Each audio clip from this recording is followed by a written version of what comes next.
Evangelho de Lucas, capítulo 5, versículo 33. Graça e paz seja no seu coração hoje para todos sempre, amém? Amém. Hoje, desculpa aí, ele pediu para não gritar no microfone, mas hoje eu vou pregar com a Bíblia da mulher, hein? Esse quer dizer, quer dizer, vamos ver, né? Não sei se tem diferença. Não tem diferença, né? Que pena, vai ser que tivesse. Olha, antes da gente ler o texto, eu passo aqui 2 ou 3 avisos importantes para a gente não esquecer, porque depois o pessoal vai dar os avisos de novo. Para você. Capítulo 5, versículo 33.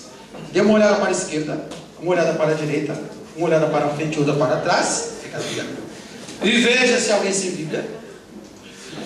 Compartilhe o texto que você tem aí com você.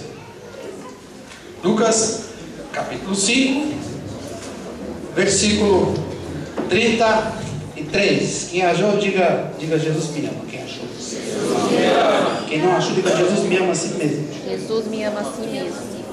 Bonito, né? Essa é uma palavra. Verso 33. Vou ler na Bíblia da mulher. É a versão internacional? Deixa eu ver aqui. Bíblia da mulher. Não, é Ferreira de Almeida ainda, corrige, mas tudo bem. Verso 33. Disseram então eles: por que jejum os discípulos de João muitas vezes e fazem orações, como também os dos dos fariseus, quase igual, fariseu e faraó, e também os dos fariseus, mas os teus discípulos comem e bebem? Aí Jesus responde assim. Então eles lhe respondeu: podeis vós fazer jejuar os filhos das bodas enquanto o esposo está com eles? Dias virão, porém, em que o esposo lhe será tirado, e então naqueles dias jejuarão. Agora preste atenção, versículo 36. E disse-lhes também uma parábola: ninguém tira um pedaço de uma roupa nova para costurar ou para coser em roupa velha, pois romperá a nova e o remendo não condiz com a velha. E ninguém deita vinho novo em barris, em odres velhos, de outra sorte o vinho novo romperá os odres, os barris, e vai entornar o vinho, vai estragar o vinho, vai derramar o vinho, e os odres se estragarão. Verso 38. Mas o vinho novo deve deitar-se em odres novos, e ambos juntamente se conservarão. E ninguém que tenha bebido o vinho velho quer logo novo, porque diz: melhor é o vinho velho. Quem quase entendeu, diga amém. Amém. Vamos orar para a gente entender direitinho então. Querido Deus e Pai, nos dá a concentração que a gente precisa, nos dá a iluminação que a gente precisa e a motivação que a gente precisa através da Tua palavra, desse texto. Nos dá essa motivação para que a gente possa fazer aquilo que o Senhor espera que a gente faça.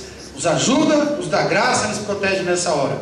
Em nome do Senhor Jesus. Amém. Vamos sentar e deixa a tua Bíblia aberta aí.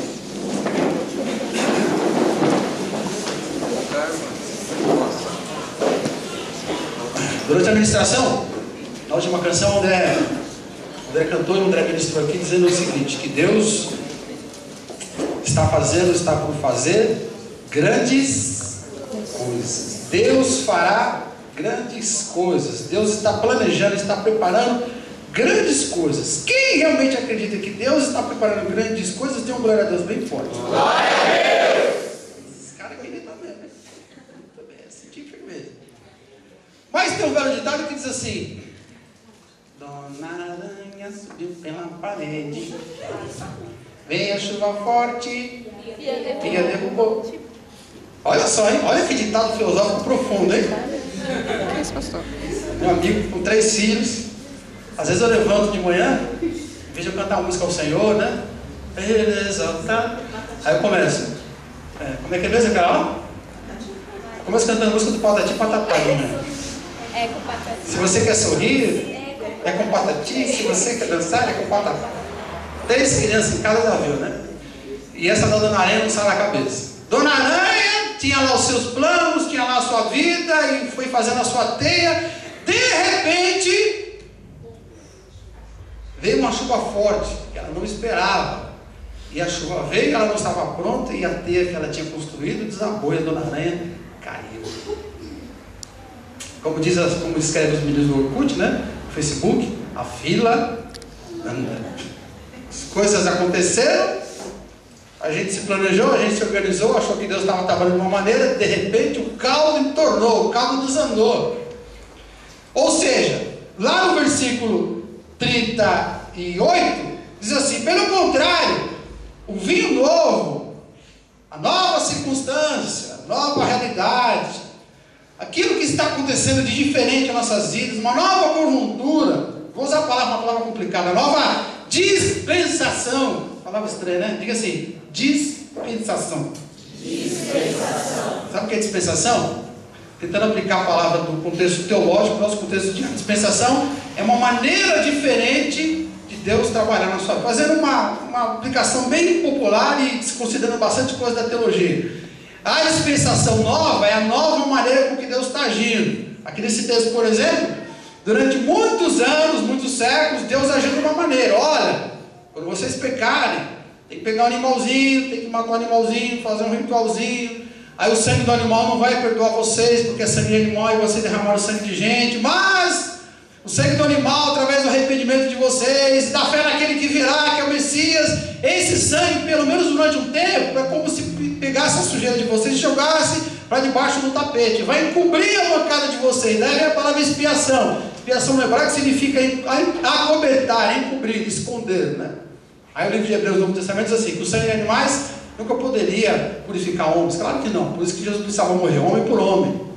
Então, durante muito tempo eles serviram a Deus daquela maneira. Aí vem Jesus e diz assim: gente, é hora de festejar, é hora de comer, esquece aí esse monte de jejum que vocês fazem só por fazer com o ritual. Esquece, aliás, o próprio ritual em si, porque não quer dizer muita coisa hoje. Aliás, aqui mais uns dias, esse templo aqui que vocês estão usando, quase que idolatrando esse templo, não vai servir para absolutamente nada. Tanto que vocês se lembram, quando Jesus morreu, lá na cruz diz a palavra que aquela cortina grossa, feita com pele de animal, que separava todo o templo daquele lugar santíssimo, lá no cantinho, onde só o sumo sacerdote estava uma vez por ano, aquele lençol feito de pele de animais, aquela cortina, quando Jesus morreu lá na cruz, foi rasgado.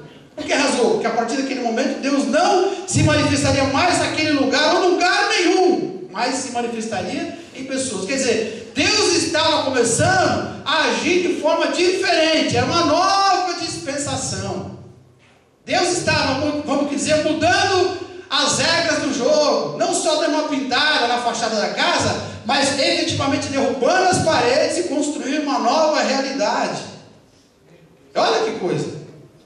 E esse princípio dessas novas dispensações, nessa linguagem figurativa de Jesus, quando ele diz que o vinho novo, o vinho mais recente, foi colhido e preparado há pouco tempo, que não pode ser misturado com o velho, porque senão ele torna o caldo, ele incha lá e estoura o barril. Essa analogia, essa figura de linguagem, traduzida para os nossos dias, significa então mudanças que Deus vai fazendo nas nossas vidas com o passar do tempo.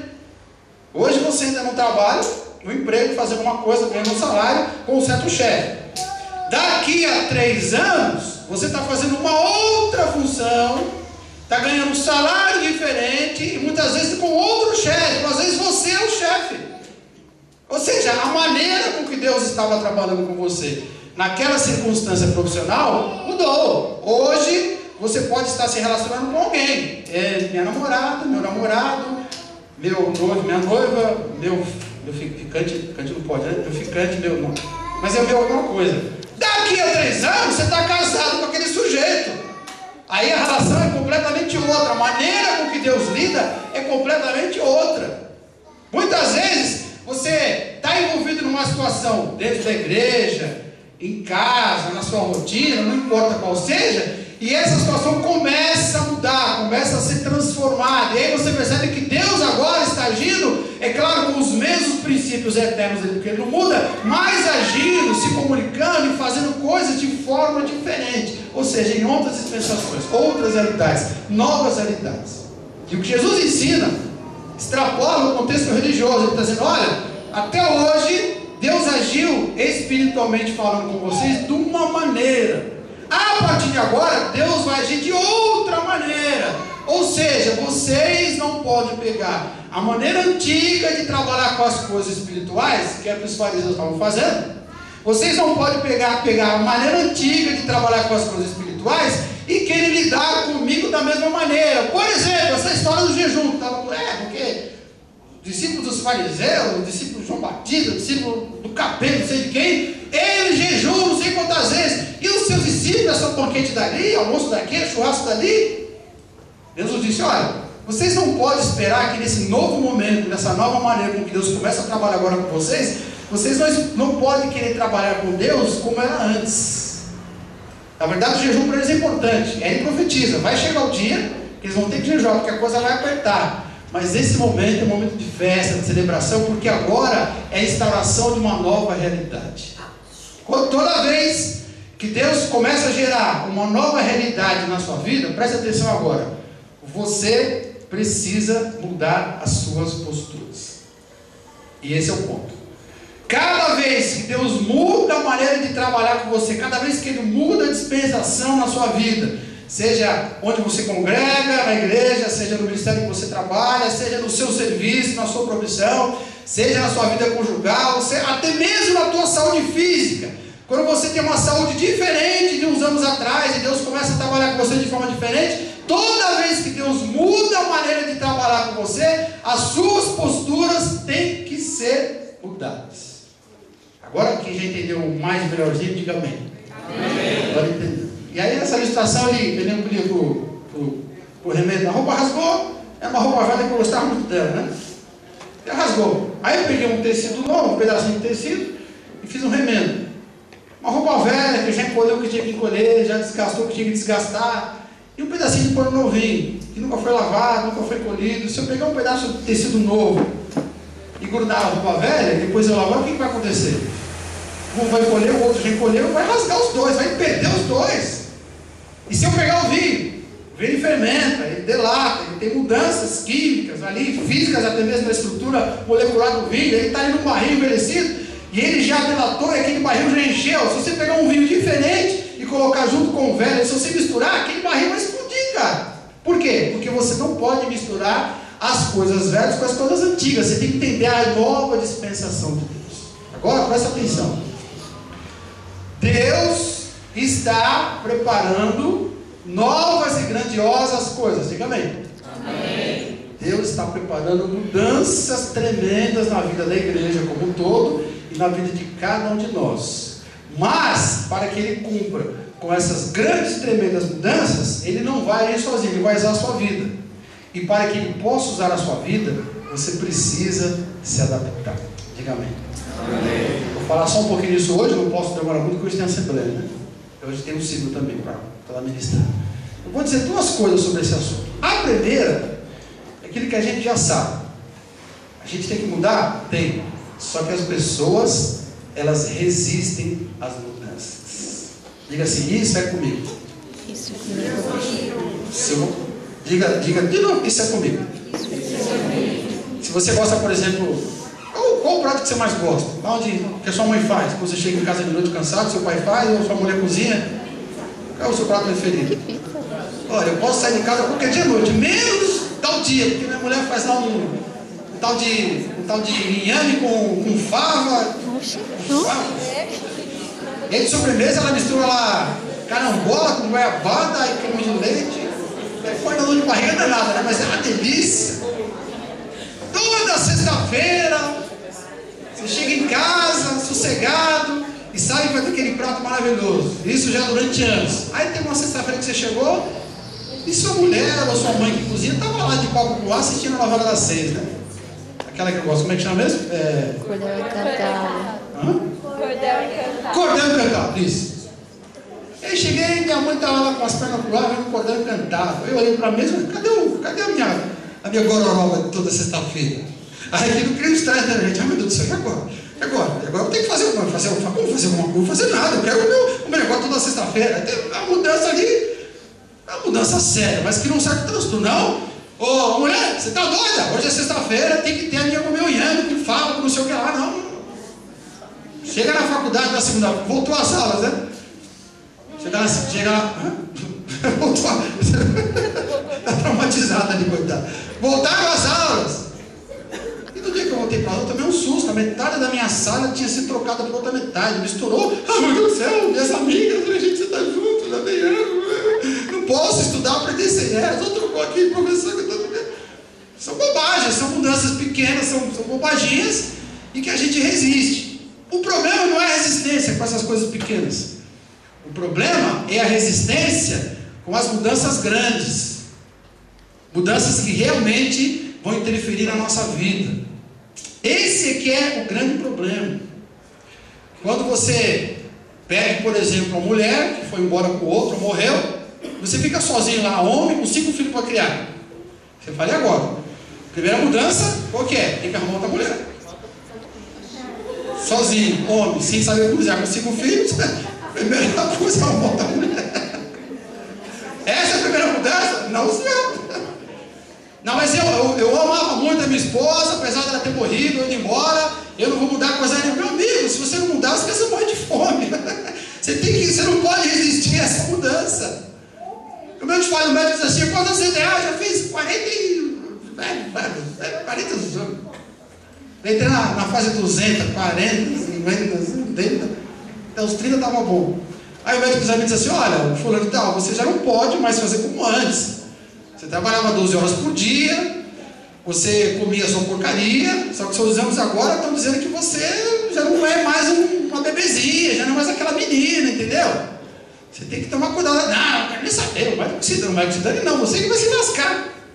Porque a situação mudou, agora Deus vai agir na tua mente de outra maneira e você precisa agir de forma diferente. Se você resistir a essas mudanças, você está ferrado. A Bíblia diz lá no verso 39, ninguém que tenha bebido o vinho velho prefere o novo. Por quê? Diz o texto lá, porque diz assim, o velho é que é o bom, o velho é que é o excelente. Imagina, aqui na minha igreja, meu trabalho aqui na igreja sempre foi desse jeito, sempre foi dessa maneira, e isso é que é a maneira boa, é assim que se trabalha no reino. Aí um dia trocou o líder do seu ministério, o cara mudou tudo. Ou mesmo que o líder não mudou, os caras que trabalham com você no ministério mudaram a mentalidade, estão fazendo coisas diferentes. Você, não, eu quero trabalhar da maneira antiga, porque a maneira antiga é que era boa, mas você nem experimentou a nova ainda. Olha o que Jesus diz, olha, ninguém que tem experimentado o velho vai querer o novo.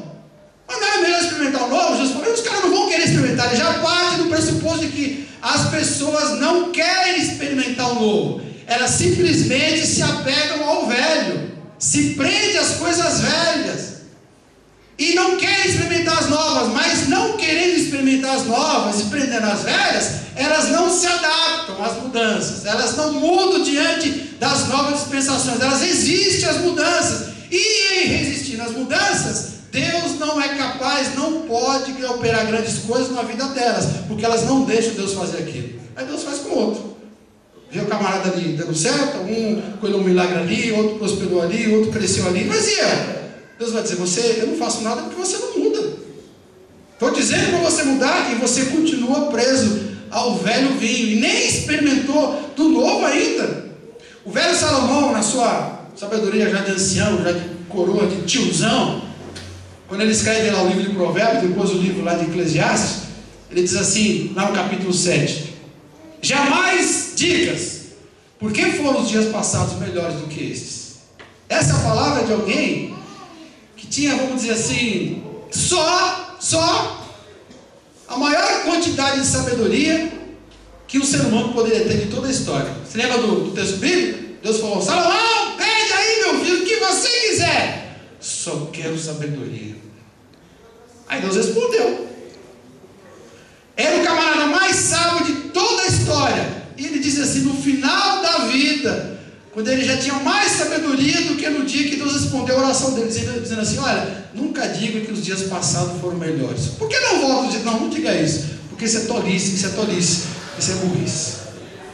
O que acontece comigo, se Deus começar a mudar as dispensações, a maneira de estar na minha vida, seja de que área for, e eu teimar em resistir, eu não vou mudar, o que vai acontecer comigo?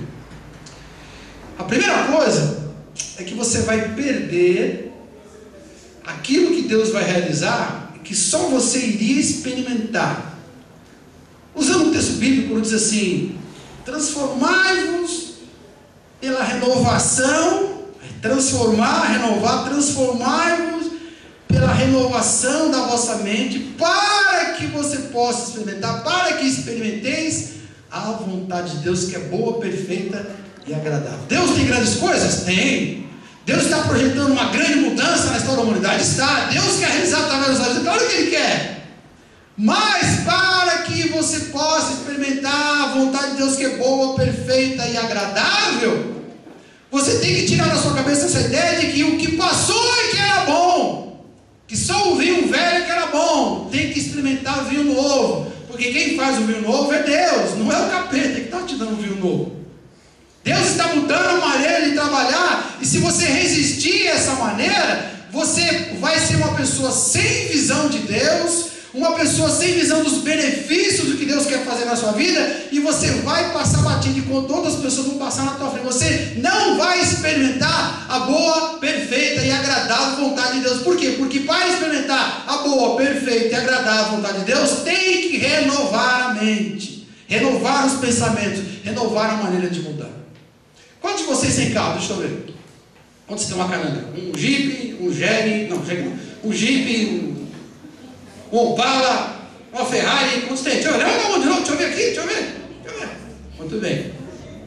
Quantos de vocês achariam uma boa ficar sem carro o resto da vida? Deixa eu ver.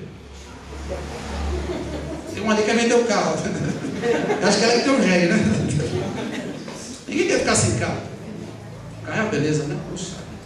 Levanta de manhã, hoje mesmo, acordei de manhã meio atrasado hoje, precisava comprar pão, fiquei agora, um filho danado, na padaria, e saí da minha casa, é uma ladeira. Ih, rapaz. Aí eu lembrei que ele tinha um carro na garagem. Vou de carro, né? Pego o carro, sentado, um cobertor nas costas ainda. Aquela padaria, 10 paudinhos aí, né? Pegando nas costas. Era o outro, que beleza, né? Há mais de 100 anos atrás, o cara teve uma visão de Deus. E a visão qual que era? Havia um brinquedo que só pessoas muito ricas, não é pessoas ricas, só pessoas muito ricas, ninguém que tem mais de 1 milhão, sobrando na conta. Há mais de 100 anos atrás, só que tinha mais de R$1 milhão na conta, é que brincava com aquele brinquedinho. É como se fosse um iate hoje. Quantos de vocês têm? Deixa eu ver, quantos tem um iate? Deixa eu ver. Alguém tem um iate? Você tem um iate? Tem um iate na garagem ali? Ninguém tem um iate aqui? Puxa aí. Como se fosse um iate. Aí esse cara teve uma visão de Deus e pensou: puxa vida, Deus deu inteligência para o ser humano, deu as ferramentas para o ser humano, e o ser humano trabalha e se lasca, dá pé, é cansativo, e tem esse brinquedinho que só algumas pessoas podem usar. E se ele desse um jeito, usando aquilo que Deus está lhe mostrando, e se Deus deu um sonho para ele, né? E se eu desse um jeito para que aquilo que Deus colocou no meu coração, que a vontade dele colocar no meu coração, se eu desse um jeito para que isso mudasse a vida das pessoas, como eu fazer isso, eu vou ter que mudar a minha própria vida. E ele queria o seguinte pensamento: eu vou fazer um carro para cada pessoa, pelo menos para cada família que mora no meu país, lá nos Estados Unidos. É o tal do Harrison Ford, né? Não, esse é o ator, perdão. Harry Ford, é quase a mesma coisa. Harrison Ford é o ator, né? Harry Ford, tô ligado. O cara resolveu fazer carro em série. Cada um que tinha um carro era um brinquedo de luxo, que andava ali em volta da casa, não tinha estrada, não tinha nada. Mas ele tinha um slogan, um carro para cada família americana.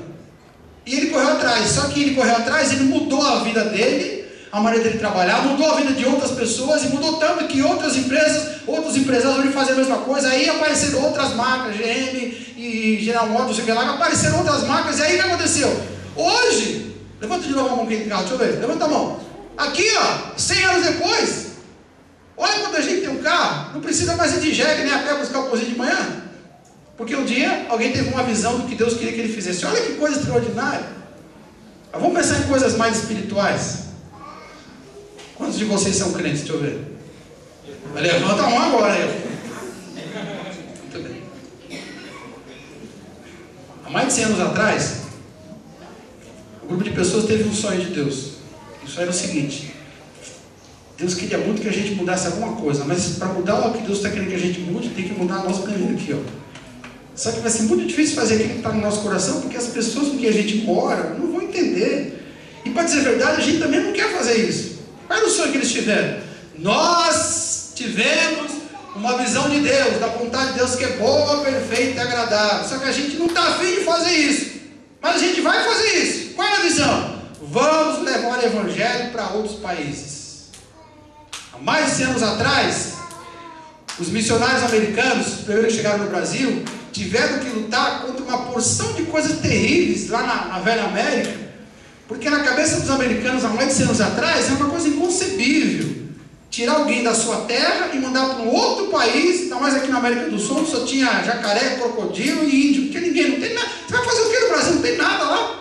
Vai pregar para os macacos lá no Brasil? Não. Deus nos deu uma visão de levar o Evangelho para aquelas pessoas, e eles pagaram o preço. Eles tinham dificuldades com aquilo. A princípio eles quiseram resistir, claro que eles quiseram, mas enfrentaram muita resistência. Mas Deus tinha falado com eles que tinha uma vontade boa, perfeita e agradável, e os caras pagaram o preço. Tanto que hoje, mais de 100 anos depois, está aí milhões de pessoas convertidas no Brasil. Diga glória a Deus. Glória a Deus. Agora, se mesmo assim eu resolver continuar resistindo às mudanças, eu não só vou perder o fruto daquilo que Deus vai fazer na minha vida, o fruto da vontade de Deus na minha vida, como eu também vou me envolver definitivamente com uma coisa que ninguém quer se envolver, que é um troço chamado pecado. Quando Deus muda a maneira de trabalhar comigo, e eu resisto, e eu vou resistindo, e definitivamente eu resisto e enterro aquilo que Deus está falando, eu caio no pecado. Pelo menos em 2 pecados. O primeiro é o pecado do comodismo. Por que você vai mudar a sua maneira de agir? Por que você vai mudar a sua maneira de falar? Por que você vai mudar a sua maneira de pensar? Vai buscar novas coisas? Por que você vai mudar, vai sair da sua zona de conforto? Ah, porque para mim está bom assim. Para você está bom assim? Essa palavra não soa bem, né? Para um cristão. Devia ser, eu não vou mudar porque para Deus está bom assim. Eu não vou mudar porque eu não mudando está bom para as pessoas, mas eu não vou mudar porque está bom para mim. É no mínimo suspeito essa palavra. Aliás, vou falar na palavra, Filipenses diz: não que eu já tenha alcançado, mas prossigo para conquistar aquilo pelo qual fui conquistado por Cristo. Quer dizer, eu já cheguei num patamar extraordinário, mas eu não posso me contentar com onde eu cheguei. Eu tenho que pensar aonde eu posso chegar, mais além um pouquinho. Ainda não cheguei lá ainda. Por que eu vou mudar a minha maneira de agir? Eu casei, por exemplo, e hoje eu cuido das minhas finanças igualzinho quando eu era solteiro. Como era quando eu era solteiro? Eu trabalhava em qualquer coisa, recebia qualquer salário. Tinha meses que eu dava uma ajuda de custo para minha mãe e para meu pai. Tinha meses que eu não dava ajuda de custo, eles que me davam uma ajuda de custo. Tinha meses que empatava e nem eu dava, nem eles davam. E agora que você casou, você quer fazer como? Agora eu quero deixar como está. Como é que está? Eu trabalho em qualquer lugar, eu ganho qualquer salário e eu faço o que eu quiser com o meu dinheiro. Opa! Agora tem pessoas que estão junto com você. Tem a mulher, tem o marido, tem os filhos. Mas para que eu vou mudar minha maneira de agir com a minha vida financeira? Tá bom para mim? Opa! Tá bom para você? O comodismo é isso. Está bom para mim. Não está bom para Deus ou bom para outras pessoas. E é pecado. E as pessoas resistem às mudanças porque estão acomodadas. Ou resistem às mudanças por covardia. Todo mundo tem medo, presta atenção. Aprenda isso aqui, ó. Todo mundo tem medo. É instinto de autodefesa, autopreservação. Mas a covardia é condenada por Deus, por quê? Porque a covardia é o medo transformado numa teia, que te amarra e que te prende de tal maneira que você não consegue sair do lugar. E muitas pessoas resistem às mudanças porque vem o medo da mudança, porque é natural, vem o medo, afinal eu vou sair da minha zona de conforto, vão se criar expectativas, e agora como é que vai ser, vou ter que me adaptar, não vai dar certo. Mas elas deixam essas coisas crescerem de tal forma que elas ficam congeladas, paralisadas, ou seja, se acovardam, e covardia é pecado. Quando você deixa o medo tomar conta, além do medo ter tomado conta, o pecado também tomou conta da sua vida, porque ser dominado pelo medo constitui-se em pecado. Eu estou trabalhando como empregado já tem 30 anos, e agora Deus disse que vai agir de forma diferente comigo, porque eu tenho muita experiência, tenho uma graninha guardada no banco. Agora Deus acabou de falar que vai mudar a minha maneira de ganhar dinheiro. Como? Deus vai mandar eu sair do serviço e vai mandar eu abrir um negócio, vai mandar eu trabalhar por conta. Ai meu Deus do céu, meu Deus Senhora, não estava por conta agora, calma aí. Durante 30 anos eu não me preocupava com nada. nada, com imposto, com documentação, com funcionário chato. Era só levantar de manhã, fazer meu serviço lá na empresa, voltar ao final do mês, o dinheiro estava na conta. E agora, Deus disse, sai de onde você está, igual falou com Abraão, né? Eu tenho uma coisa melhor para você. Ai Deus, mas eu estou com medo. Tudo bem ter medo, só não pode se acovardar. Ah, mas eu já estou covardado. Ué, você está com medo do quê? E se eu perder todo o dinheiro? E se eu perder a saúde? E se eu perder o tempo que eu tenho? E se eu fracassar? É muito sim para quem crê num Deus ousado que cria todo momento. Deus está fazendo, quer fazer grandes coisas, mas se eu não dou passo nenhum para frente, como é que Deus vai fazer alguma coisa comigo? Eu tenho que ter uma atitude mais ousada, mas eu tenho que pagar o preço. Não, mas eu não quero pagar o preço. Se você não quer pagar o preço, então você está acovardado. Eu vou casar, agora eu não posso, tem que ser se as outras pessoas que eu me relacionei, tem que ter fidelidade, tem que ter vida de casado. Aliás, abrindo um parênteses aqui, né? É mais comum entre os homens, mas também acontece com as mulheres. Eu vejo muito aconselhamento. O camarada se casou, a cabecinha dele ele acha que ele é solteiro. Quer ter vida de solteiro, quer ter horário de solteiro, quer ter tudo de solteiro. Ué, ele casou, mas não quer pagar o preço. Opa, está acovardado na situação dele. Está resistindo às mudanças, à nova maneira de Deus trabalhar. A Bíblia diz no 1 Timóteo o seguinte, que o Espírito que nos foi dado não é espírito de covardia, mas de moderação e de poder. Vai para frente. Se Deus vai fazer grandes coisas, tenho que agir com esse espírito, com poder. Ou seja, eu não posso resistir às mudanças. Pelo contrário, eu tenho que me adaptar a essa nova realidade. A palavra diz, olha, o vinho novo tem que ser posto em odres novos. A nova realidade tem que ser colocada dentro de uma prática nova. E Jesus fala, ninguém que tem experimentado o velho prefere o novo. Então é natural você não querer o novo. Mas a palavra diz, se você quiser ver Deus fazer grandes coisas, tem que colocar o vinho novo em odres novos. Diga amém. Amém. Sabe o que é que não muda na vida? Alguém sabe o que é que nunca muda na vida? Só tem duas coisas que não mudam. A primeira são as mudanças. Elas nunca mudam. E a segunda é Deus. Deus nunca muda. A Bíblia diz que Jesus é o mesmo ontem, hoje e eternamente. Glória a Deus. Segunda coisa que eu preciso te falar. A convivência das duas dispensações, ela é mortal. Vou explicar bem devagarzinho. Vamos ler o texto primeiro. Também existe uma palavra: ninguém tira um pedaço de veste nova e põe em veste velha, pois a garra nova e o remendo da nova não se ajustará à velha. 37. Ninguém põe vinho novo em odres velhos, pois o vinho novo romperá os odres, então nascerá o vinho e os dois, e os odres, e ambos se estragarão. Escuta, se Deus está mudando a maneira de trabalhar comigo, e eu tinha uma maneira de agir antes, será que eu não posso adaptar a minha maneira de antes com aquilo que Deus está fazendo de novo? Aí você tem que tomar cuidado para não cair numa cilada. Adaptação não é conivência nem convivência. Adaptação é o seguinte: você tem pressupostos que tem a ver com a velha dispensação, a velha maneira de Deus agir. Quando Deus muda a maneira de agir, tem sempre alguns alicerces que Ele muda. Eu me adaptar significa, vou pegar os alicerces velhos e vou trocar pelos alicerces novos. Só que muitas vezes as pessoas acham que estão se adaptando, só que na verdade elas estão mantendo o mesmo alicerce velho, só com uma roupagem nova. Isso não é mudança. Essa adaptação está fajuta, é uma conveniência, está camuflando, porque as essências continuam a mesma. Vou te dar uma ilustração para você entender. Morumbi está em reforma ainda ou não? Está, né? Está em reforma o Morumbi? Não? Está liberado já para jogo? Tá. Palmeiras vai jogar com o Corinthians esse semestre ainda? Vai, né? Vai, não sei. Palmeiras e Corinthians. Morumbi. Domingo à tarde. Os gaviões afiados de um lado e a mancha vermelha do outro lá. Verde. Mancha vermelha? Mancha verde. Mancha verde do outro lado. E aí no meio aqui, com as duas torcidas, tem um vão de mais ou menos 150 metros. A torcida dos gaviões afiados lá e a mancha verde desse lado. E no meio aqui tem um vão de um monte de cadeira vazia, de arquibancada vazia. Por que fica aquela arquibancada vazia no meio? Por quê? Pode ter confronto. Não pode ter confronto das duas torcidas. Se houver confronto das duas torcidas, o que acontece? Aí o bicho pega. Olha só, essência, está na natureza. Está entendendo? Sim ou não? Não tem como misturar. E aqui eu não estou falando de coisas superficiais, estou falando de coisas essenciais que não podem ser misturadas de maneira alguma. Jesus usa a imagem do vinho e usa a imagem da roupa que foi costurada. Roupa velha com roupa nova, remendou, vai dar um problema. Vinho novo com vinho velho.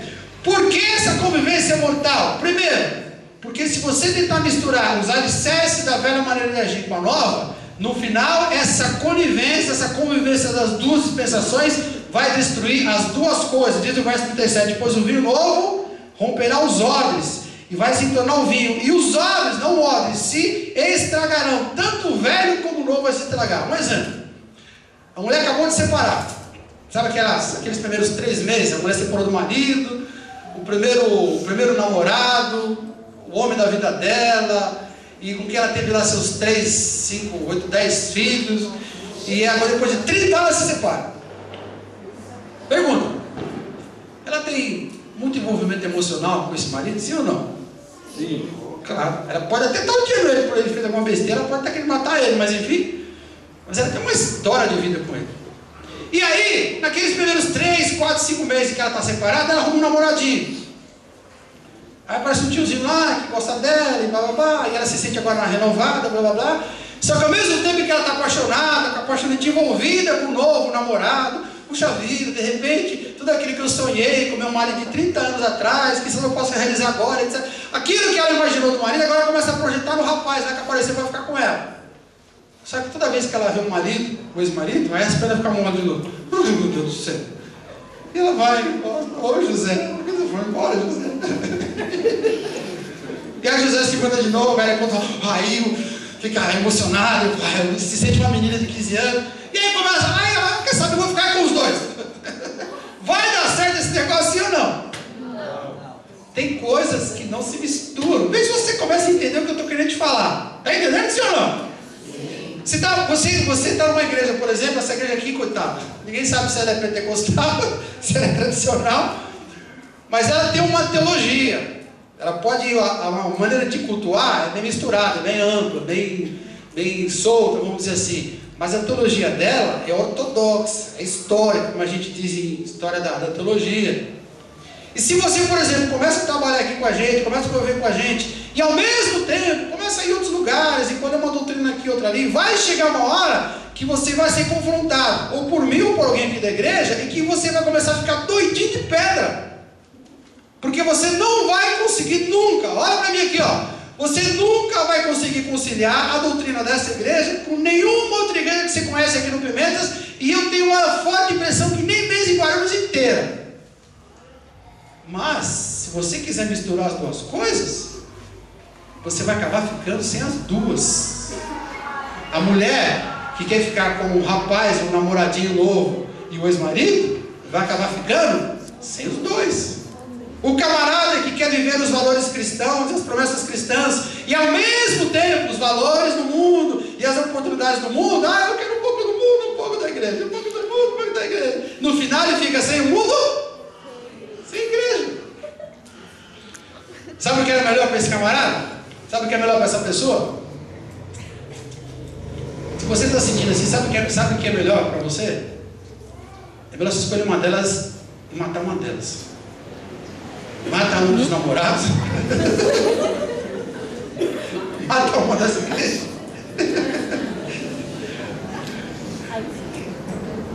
Segunda coisa, essa convivência é mortal porque ela vai destruir, ela destrói a sua capacidade de ação, de operação, destrói a tal da operacionalidade, pois rasgará a nova e o remendo da nova não ajustará a velha. Ou seja, enquanto você está tentando juntar as duas coisas, no final o que você está fazendo destrói as duas. Enquanto elas vão sendo mortas, elas param de funcionar direito. Botei um remendo na roupa porque para ver se consertava, lavei e rasgou. Não vou jogar fora essa calça, mas vou usar assim mesmo, então eu vou usar ela rasgada e com o rombo pior do que antes. Misturei os dois vinhos, o vinho derramou, o óleo estourou, estou tentando pegar o resto de vinho no chão que está escorrendo. Perdeu os dois, ainda não perdi, tem um pouco de vinho, mas vai perder tudo. Mas enquanto você não perde tudo, vai perdendo, vai se decompondo, pare de funcionar, pare de agir, perde a capacidade de operação. Vou te dar uma ilustração.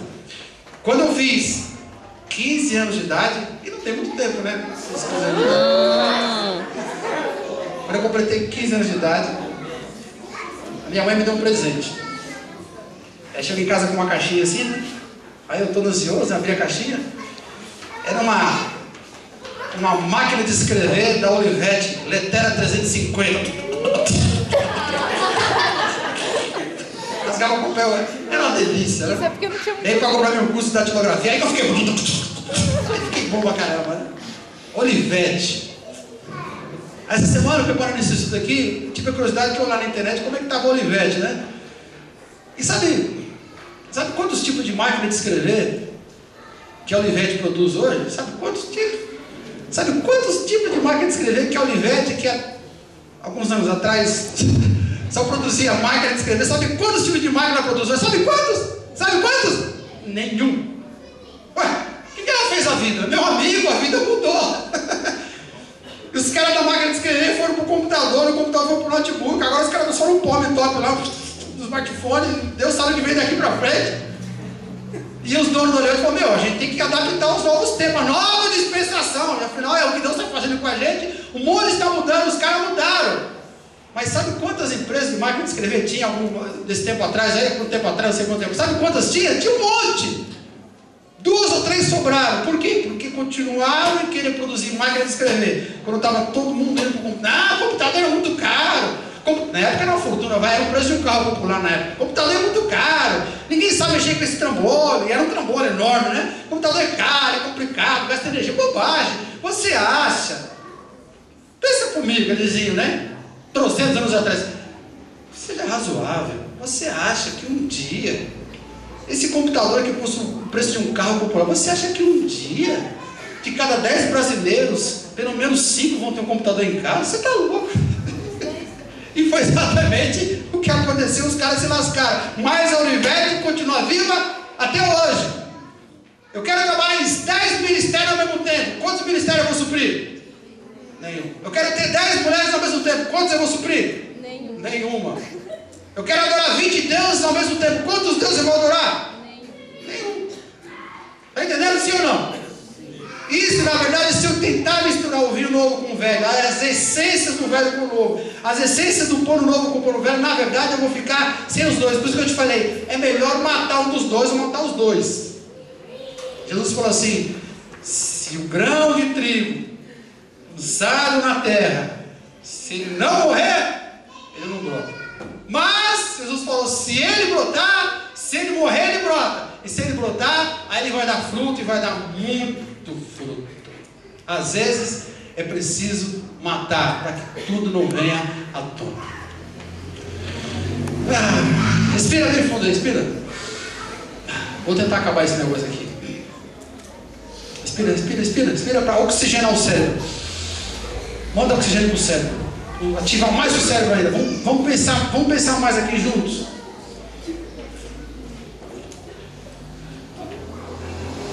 Quais são as mudanças que Deus está querendo fazer na minha vida? Pensa aí. Quais são as mudanças que Deus está querendo fazer na sua vida? Vou refazer a pergunta. Quais são os grandes propósitos que Deus quer realizar na sua vida? E quais são as mudanças que Ele quer fazer na sua vida para que você usufrua desses grandes propósitos? Pensa. Respira fundo e manda oxigênio para o cérebro. Pensa. Quais são os grandes propósitos de Deus para a minha vida? E quais são as mudanças que eu preciso encarar para poder usufruir desses propósitos? Pensa no seu relacionamento sentimental.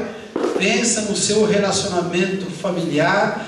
Pensa na sua vida profissional. Pensa na sua saúde. Pensa no seu trabalho na igreja. Pensa na sua vida espiritual. Pensa em todas as áreas da sua vida. Quais são os grandes planos de Deus? O que Deus está inventando? O que Ele está projetando para realizar nos próximos anos na sua vida? Em cada uma dessas áreas. O que Ele está querendo fazer? Para cada uma dessas grandes realizações, Ele tem um conjunto de mudanças. E essas mudanças já estão batendo a porta. Agora, pensa comigo. Como é que você está lidando com essas mudanças. Está se adaptando? Está trocando as essências da dispensação velha pela nova? Ou está dando uma tapeada, uma maquiada? Continuo do mesmo jeito, só estou mudando a fachada para ver se vai. Estou me entregando às mudanças? Estou mudando de verdade? Estou pagando preço? Estou sendo covarde? Ou estou sendo egoísta, pensando só em mim e agora? Não quero mudar o meu status quo, minha condição toda. Muito vai aquele jeito, está muito bom. E aí usa até os ditados populares para suplantar a palavra. Não, esquece a palavra. Vamos pensar no ditado popular. O time que está ganhando não se mexe. Mas quem está ganhando? É só você que está ganhando? Ou tem mais gente? Acho que só sou eu. Então cuidado. A palavra diz que a bênção de Deus ela enriquece, mas não enriquece só nós. A bênção ela reflete para outras pessoas ao nosso redor, assim como a maldição também. Quando vem maldição sobre nós, todo mundo está igual, se lasca. Mas se vem bênção sobre mim, todo mundo ao redor é abençoado de tabela. É como na igreja, se um sobe, todos sobem. Se um é agradecido, todo mundo é agradecido também. Quais são as mudanças que você tem que enfrentar? Vou fazer uma pergunta mais pesada ainda. O que é que você precisa matar para que você consiga realizar essas mudanças? Aí, meu amigo, aí a porca entorce o rabo. Um dia aconteceu uma situação bem interessante, segundo a Bíblia relata. Depois que o povo de Israel passou 70 anos como escravo em outro país, aí Deus fez uma grande coisa na vida deles, trouxe eles de volta para a terra prometida. Quando chegaram na terra prometida, aquela alegria, né? Inclusive um dos salmos diz assim: quando o Senhor restaurou a nossa sorte, a gente ficou como besta, como criança, como sonho. Me belisca aqui para ver se eu estou sonhando. Diz o texto assim: como quem sonha. Não pode ser verdade. Porque havia um grupo de meninos, de garotos que estavam na terra prometida quando ela foi invadida. E esses garotos, olha para mim aqui, ó, foram levados como escravos para um outro país. Cresceram lá, amadureceram lá, a maioria morreu lá, mas alguns sobraram.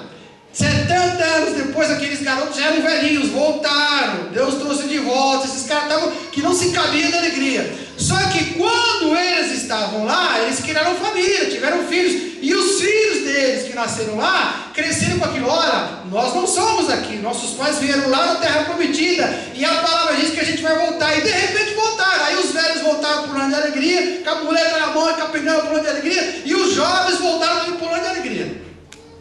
E aí quando chegaram na terra prometida, tiveram uma grande decepção. E aí o salmista diz assim, interrompe o grito de alegria, diz assim: ei, Senhor, restaura a nossa sorte, como as correntes do Negueb, porque só ficou a bagaceira, está tudo queimado, destruído. Cadê o templo que havia aqui? O inimigo tinha destruído o templo. Mas eles começaram a se abrir para as mudanças, Deus começou a operar na vida deles. E aí teve um dia, que foi um dia extraordinário, quando eles limparam o terreno onde antes tinha sido erguido um grande templo construído pelo rei Salomão, que agora estava destruído, só tinha os alicerces velhos, arrancaram os alicerces velhos e lançaram lá o primeiro alicerce, a pedra fundamental. E aí fizeram um culto. Você imagina, procura se colocar no lugar daquela gente. Fizeram um culto. Naquele culto estava ali Jerusalém, o muro já meio que praticamente reconstruído, o terreno onde antes estava o templo, onde Deus fez grandes coisas com Salomão. O templo estava destruído, mas eles limparam toda a sujeira e botaram agora uma pedra para reconstruir o templo. E a reconstrução daquele templo, claro que nunca seria igual ao templo de Salomão construiu, evidentemente que não. Mas o profeta profetizou dizendo assim: ó, através desse templo aqui eu vou fazer uma coisa que vocês nunca viram, porque Jesus andou naquele templo. Olha só, o de Salomão não. E eles tiveram aquela visão de que a glória do segundo templo seria melhor do que a do primeiro. Eles tinham aquela palavra, aí começaram a celebrar, e aí começaram a chorar. E chora velho, e chora novo, e chora velho, e chora novo. E de forma que quem estava de longe, segundo diz a palavra, olhando para eles, esses caras estão no funeral ou estão num culto, numa festa? É um funeral ou uma festa de casamento? É o quê? E diz a Bíblia que eles choravam, gritavam, e você não sabia se era de tristeza ou de alegria. Porque de fato alguns choravam de tristeza, outros choravam de alegria. Aí que está a maluquice toda. Os velhos que haviam estado ali, que viram o templo de Salomão construído com todo aquele ouro e mármore, e que foram para o cativeiro, e 70 anos depois voltaram e viram tudo destruído, agora o que eles veem é uma pedrinha, um quadradinho com alicerce, um cimentinho ali, para dizer que agora vai ser o templo. natural desses caras é se lembrar do velho tempo. Falar, que droga é essa que está aqui? Como é que Deus vai fazer alguma coisa com isso aqui? E aí começaram a chorar, ai meu Deus do céu, olha que a gente é, olha que sobrou, que desgraça é essa, que barro. Era gente que ainda estava presa na velha dispensação, que estava presa no passado. Enquanto que os filhos deles, que nunca tinham visto aquele tempo de Salomão, eles só tinham uma promessa de que Deus restauraria a vida deles, e agora Deus estava cumprindo a promessa. E aquele pedaço de concreto era só um símbolo de uma coisa extraordinária que Deus estava começando a fazer, ou seja, a salvação de toda a humanidade, não só de Israel. Esses caras que estavam agora numa nova dispensação, estavam fazendo aquilo com um vinho novo, e aí pulavam de alegria. Qual é o ensinamento que a gente tira aqui? A vida da gente, a cada ciclo que se fecha, a cada tempo que passa, a vida da gente joga a gente numa situação como a daqueles caras lá. Ou você chora porque perdeu, ou você enterra o passado e começa a pular de alegria, porque agora Deus vai começar a construir uma coisa nova, extraordinária. A glória da segunda casa, disse o profeta para aqueles caras que estavam chorando, tanto os velhos como os novos, será infinitamente maior do que aquela glória do primeiro templo que o Salomão construiu. Por quê? Porque neste templo aqui vai andar o Senhor da glória. Jesus andou naquele lugar, pôs as mãos naquelas paredes, curou pessoas ali, ensinou ali, e a partir dali começou a grande e tremenda salvação da humanidade. Vamos orar ao Senhor. O Senhor Deus Todo-Poderoso, Criador dos céus e da terra, bendito seja o Senhor para todos sempre, pela tua palavra. Fecha bem forte os teus olhos, vamos orar ao Senhor com toda a nossa alma. Ó Senhor Deus Todo-Poderoso, Criador dos céus e da terra, bendito seja o Senhor pela tua palavra. Abra o seu coração aí onde você está, abre a sua mente, e agora coloca diante do Senhor aquilo que você já entendeu como sendo o grande projeto, os grandes projetos que Ele tem para a sua vida. Lá na sua vida profissional, na sua vida espiritual, na sua vida na igreja, na sua vida sentimental, com a sua família. Pense agora e coloque em oração diante do Senhor todos os sonhos que Deus tem colocado para a sua vida. E veja aí a nova dispensação que Deus está realizando na sua vida e as mudanças que precisam ser encaradas. Deus Todo-Poderoso, Criador dos céus e de toda a terra, olha para a gente agora aqui, Senhor Deus, na nossa insignificância, na nossa pequenez, nós somos pequenos. Fala para o Senhor, diga: Senhor, eu sou pequeno. Olha para a nossa fraqueza, diga para o Senhor que você é fraco.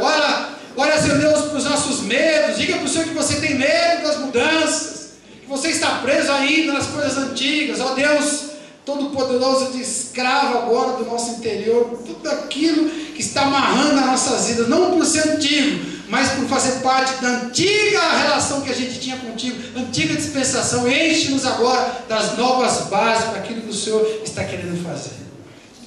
Fecha bem forte os teus olhos.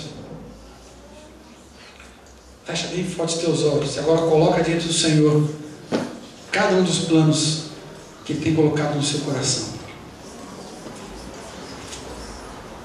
Coloca diante do Senhor as suas dificuldades e se adaptar com aquilo que Deus quer que você faça. Fala para Ele da sua fraqueza. A palavra diz que é Deus quem guarda o nosso coração. A palavra diz que o Espírito que nos foi dado é Espírito de ousadia, de poder, e não de covardia, não de medo. A palavra diz que aqueles que forem plantando, e ainda que não chova, forem plantando e regando, se for preciso com as próprias lágrimas, vão voltar colhendo o resultado do seu trabalho. Se os céus não derem a chuva, a palavra diz que as tuas lágrimas vão regar a terra, e o Senhor vai dar o fruto.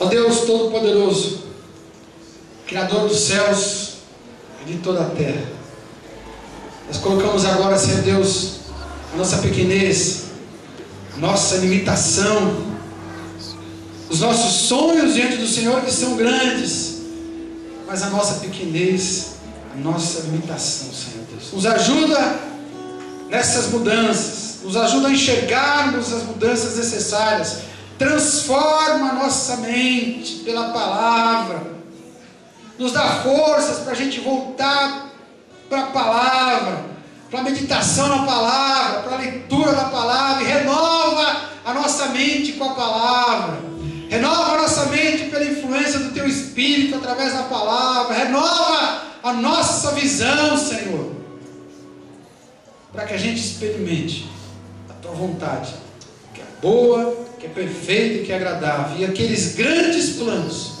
que o Senhor tem projetado para nós, que eles sejam cumpridos quanto indivíduos e como igreja. Essa é a nossa oração, em nome de Jesus. Vamos aplaudir o Senhor Jesus.